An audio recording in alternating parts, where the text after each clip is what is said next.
Tiniyak ng Armed Forces of the Philippines na nakatutok sila sa mga pook kung saan kinukonsiderang mayroong security risk tulad sa maraming bahagi ng Mindanao. Kasunod nito ay mapila ang Sandatang Lakas ng Pilipinas sa mamamayan sa buong kapuluan na makipagtulungan sa mga otoridad sa pagbabantay ng seguridad sa kanilang mga komunidad. Sinabi ni Colonel Restituto Padilla, ang opisyal na tagapagsalita ng AFP, na nakaranas na ang ilang lalawigan sa Pilipinas ng mga karahasan ng mga local terrorist na nagtatanim ng mga improvised explosive device sa mga pampasaherong bus, partikular sa lalawigan ng Mindanao nitong nakaraang taon.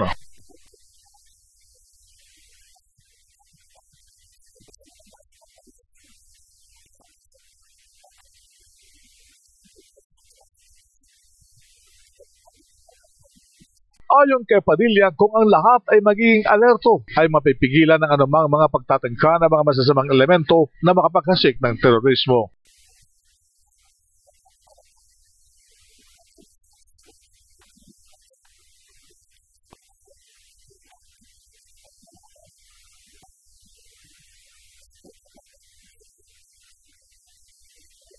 Kamakalawa, ang Estados Unidos ay naglabas ng kanilang Global Terror Alert at binigyan ng babala ang lahat ng mga American citizens, lalo na ngayong ipagdiriwang ang Thanksgiving Day.